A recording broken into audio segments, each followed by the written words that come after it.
Hello student, welcome to Meta Education channel where you can change the way of your learning and understanding.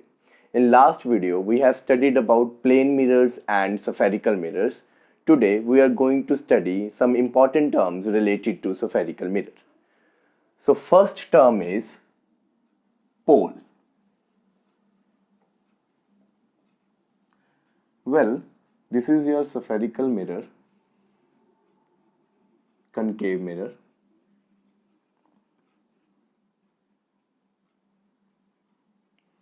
And the midpoint of this reflecting surface is called pole. जो इस reflecting surface का midpoint होता है उसे हम बोलते हैं pole. So pole is defined as the midpoint of reflecting surface of mirror. Next term is center of curvature.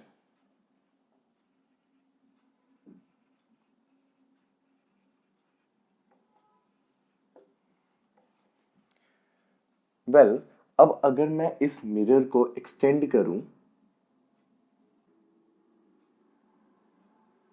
It will form a sphere जिसका सेंटर होगा C. Well, the center of this imaginary sphere is called center of curvature. So center of curvature को कैसे define करेंगे हम? The center of imaginary sphere. This is an imaginary sphere. Real में तो ये sphere नहीं होगा. So the center of imaginary sphere of which the mirror is a part. जिसका mirror part होगा is called center of curvature.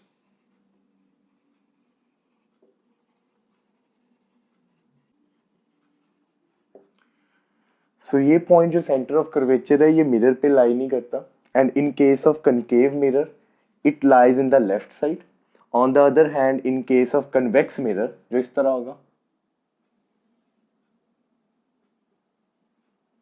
अब अगर इसको एक्सटेंड करूं और इसका स्फीयर बनाऊं तो ये तो इस साइड पे बनेगा. सो जो कन्वेक्स मिरर है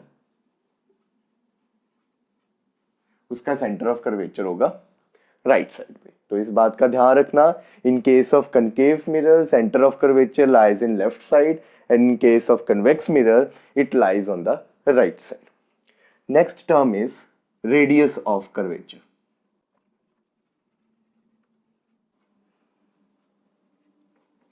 Well, the radius of this imaginary sphere is called radius of curvature. So it is defined as the radius of the imaginary sphere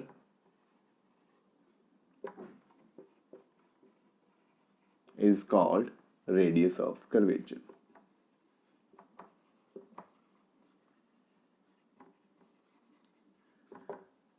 So ये जो imaginary sphere है उसके रेडियस को हम क्या बोलेंगे? Radius of curvature. अब ये भी रेडियस है, इवन ये भी रेडियस है. So these all are the radius of curvature. अब यहां पे हमने एक बात का ध्यान रखना है. In circle radius always make 90 angle on the surface. जो ये रेडियस होते हैं ये हमेशा सरफेस के साथ 90 डिग्री का एंगल बनाते हैं. और रिफ्लेक्टिंग सरफेस के साथ जो भी लाइन 90 डिग्री का एंगल बनाए उसे हम क्या बोलते हैं? नॉर्मल. सो कोई भी लाइन जो सेंटर ऑफ कर्वेचर से रिफ्लेक्टिंग सरफेस की तरफ जाएगी वो एक्ट करेगी नॉर्मल की तरह. इस बात का हमेशा ध्यान रखना कि any line that passing through centre of curvature and touches the reflecting surface acts like a normal, क्योंकि ये उसके साथ 90 डिग्री का एंगल बनाएगी. And the distance of this line is called radius of curvature. And next is principal axis. Well, principal axis is simply a line which passing through center of curvature and a pole like this. यहाँ पे pole, this is your principal axis. A straight line which passing through center of curvature and pole. So it is defined as a straight line passing through centre of curvature जिसको हम C लिख देते हैं and pole जिसको हम P लिखते हैं. So this line is your principal axis. Well, now the next term is principal focus. Well, this is very important term. Now, when the rays parallel to principal axis falls on a concave mirror, it converges at single point like this. सारी parallel rays mirror से reflect होके single point पे जाके meet करेंगी. So these black arrows represent incident rays and these blue arrows represent reflected rays. So after reflection from the concave mirror, all the rays converge at single point. This point is called focus, represented by capital F. अब converge का मतलब क्या होता है? इकट्ठा करना. So this is the property of concave mirror कि जब इस पे parallel rays incident होती हैं ये सभी को एक point पे इकट्ठा कर देता है and that point is focus point. So concave mirror is also called converging mirror.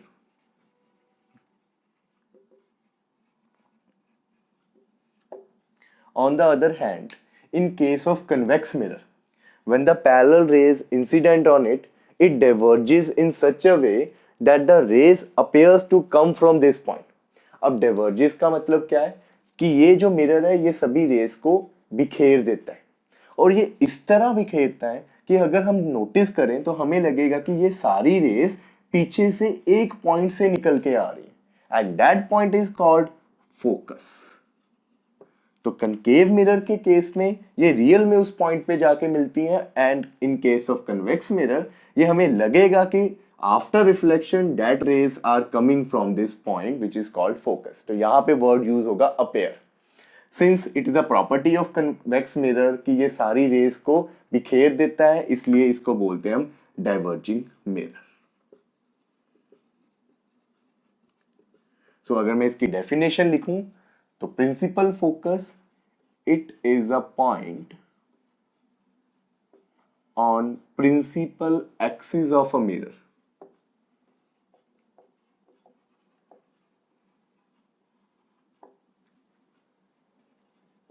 at which the rays incident parallel to principal axis on mirror actually meets, which is in case of concave mirror, or appear to meet, which is in case of convex mirror. So this is your principal focus और जिसे हम बोलते हैं focus point. अब इतने अच्छे diagrams बने हैं, let me explain you the real and virtual image from this diagram. अब देखो बच्चों जब भी आपने किसी ऑब्जेक्ट की इमेज बनानी है you need to draw at least two lights that are coming from the object. अब रेज जो ये लाइट जो रेज बना रहे हैं हम ये तो ऑब्जेक्ट से आएंगी and after reflection if the rays meet at any point then the image of that object is formed at that point. जिस पॉइंट पे भी रेज आफ्टर रिफ्लेक्शन मीट करेंगी उस पॉइंट पे बनेगी हमारी इमेज पर एटलीस्ट टू रेज आपको चाहिए to draw the image of an object. अब यहां पे देखो रिफ्लेक्ट होने के बाद रेज किसी पॉइंट पे अपने आप मीट कर रही है. तो जब रेज अपने आप किसी पॉइंट पे मीट करें उस पॉइंट पे बनती है रियल इमेज. सो रियल इमेज क्या होंगी? How will I define it? If the rays actually meet or I can say intersect at single point after reflection.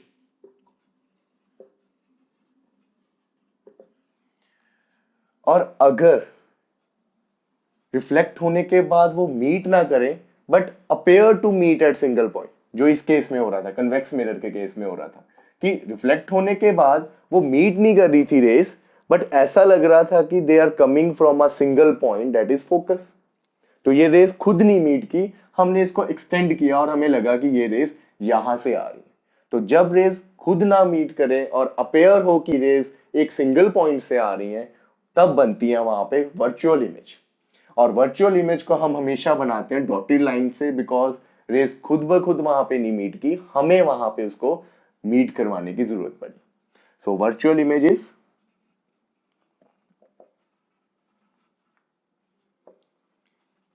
if the ray appear to meet at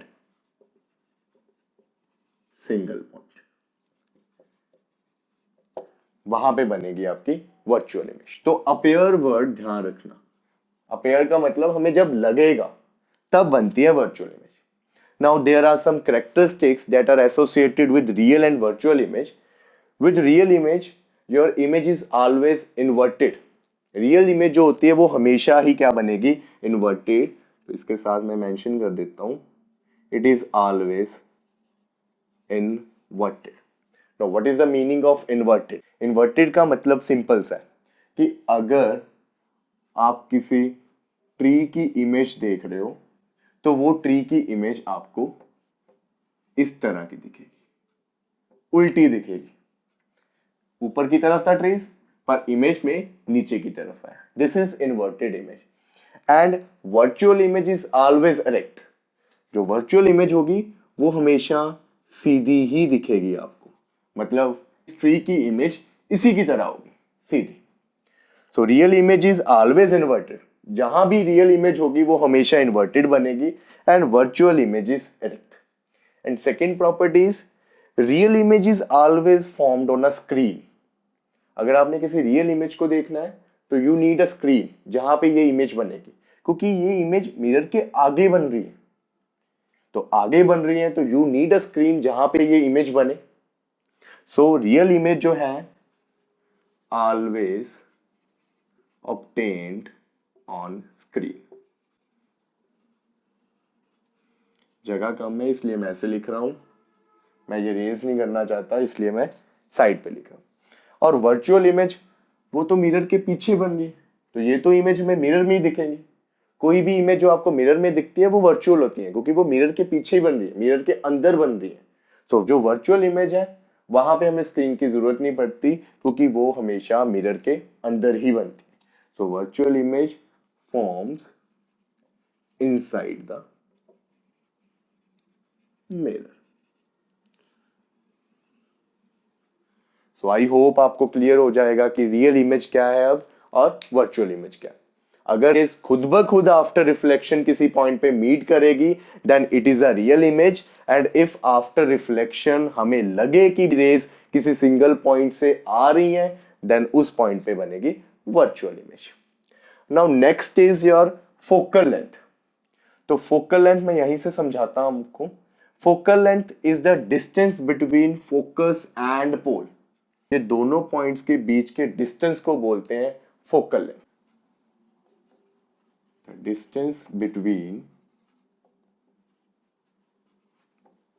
focus point and pole is called focal length, represented by small F. तो इस distance को हम बोलेंगे focal length. And the last is aperture. Well, aperture just tells us about the size of the mirror, कि आपके mirror का size कितना बड़ा है। So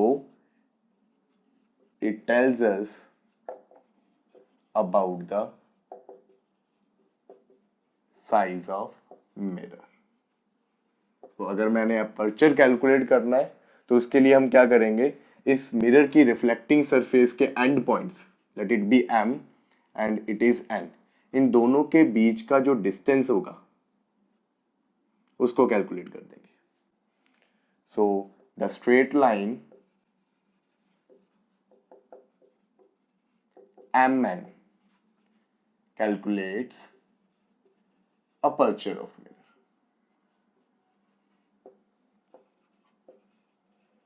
जितना इन दोनों के बीच में डिस्टेंस ज्यादा होगा उतना ही इसका अपर्चर भी ज्यादा होगा।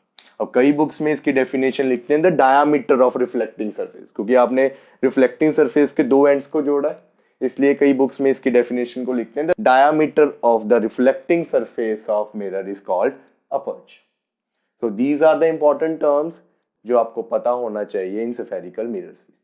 Now before ending this video you need to know one more thing, that is अब अगर पैरेलल रेज मिरर में फॉल करेंगी तो we know that after reflection they will meet at point F which is focus point. अब अगर raise parallel तो हो पर प्रिंसिपल एक्सिस के साथ पैरेलल ना हो, like this is principal axis, ये पैरेलल रहे and suppose this is focus जो हमने ये किया था। तो अब अगर ये रेज पैरेलल इस पे इंसिडेंट होंगी तो ये इस फोकस पे मीट नहीं होगी। इस फोकस पे रेज तभी मीट होंगी अगर वो प्रिंसिपल एक्सिस के साथ भी पैरेलल है। If the rays are parallel to itself but are not parallel to principal axis, तब वो क्या करेंगे, after reflection they will meet at this point, इस पॉइंट पे मीट करेंगे जो just below the focus point होगा। तो ये बात का ध्यान रखना, अगर तो प्रिंसिपल एक्सिस के साथ पैरेलल है तो वो जस्ट फोकस पॉइंट पे मीट करेंगे, और अगर वो प्रिंसिपल एक्सिस के साथ पैरेलल नहीं है बट खुद के साथ पैरेलल है तो वो मीट करेंगी just below the focus point. अगर और ऊपर से पैरेलल रेज आती तो वो यहां पे इसके नीचे मीट करती, बट ये है कि हमेशा जो मीट करेंगी वो इस लाइन पे ही मीट करेंगी, the line which is passes through the focus. तो हमेशा इस लाइन के ऊपर ही मीट करेंगी। अगर नीचे से पैरेलल आ रही हैं तो वो ऊपर इस लाइन पे मीट कर जाएंगी, and this line is called focal plane. इसको बोलेंगे हम फोकल प्लेन। तो इस बात का ध्यान रखना, ये क्वेश्चंस बहुत बार पूछा जाता है। So that's all for today. I hope आपको ये वीडियो अच्छी लगी हो। So please like and share this video, और हाँ, सब्सक्राइब करना मत भूलिए।